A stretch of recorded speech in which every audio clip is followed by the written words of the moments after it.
Music and brain waves. 1. Brain waves. Brain waves are oscillating electrical voltages in the brain measuring just a few millionths of a volt. Brain waves are rhythmic or repetitive patterns of neural activity in the central nervous system. 2. Types of brain waves. There are 5 types of brain waves. Delta, 0.5 to 3 Hz, active when we are in non-REM sleep. Theta, 3 to 8 Hz, active when we are in REM sleep. Alpha, 8 to 13 Hz, active when we are relaxing.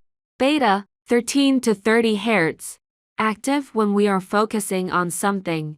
Gamma, 30 to 100 Hz, active when we are highly focused.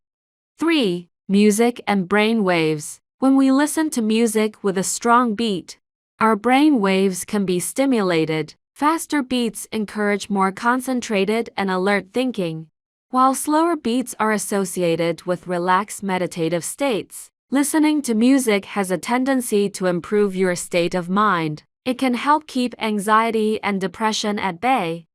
I'm going to go into this fMRI machine.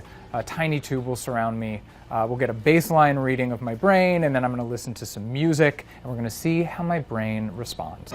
These are scans of my brain. The areas in red are where my activity is above average, in blue below average. And as you can see, there's red activity all over my brain, not just in one specific area.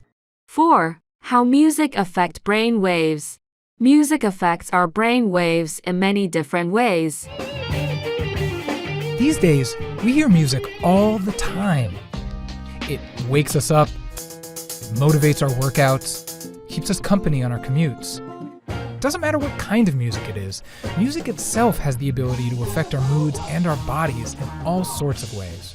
We nod our heads, we sway, we dance. When music enters and then gets shuttled off to different parts of the brain, it stops at specialized processing units in auditory cortex. They track loudness and pitch and rhythm and timbre and things like that. There's visual cortex activation when you're reading music as a musician or watching music. Motor cortex when you're tapping your feet, snapping your fingers, clapping your hands. The cerebellum, which mediates the emotional responses. The memory system in the hippocampus, hearing a familiar passage, finding it somewhere in your memory banks. Music is going on in both halves of the brain, the left and the right, the front and the back, the inside and the outside.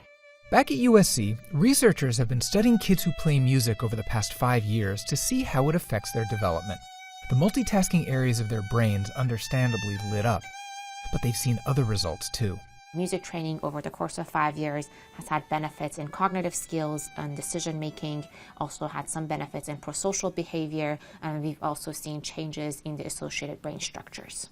Did you hear that? Changes in brain structures. They found that the brains of children who have studied music have stronger connections between the right and left hemispheres, and that can make them better, more creative problem solvers. Thanks for watching. Enjoy the power of music.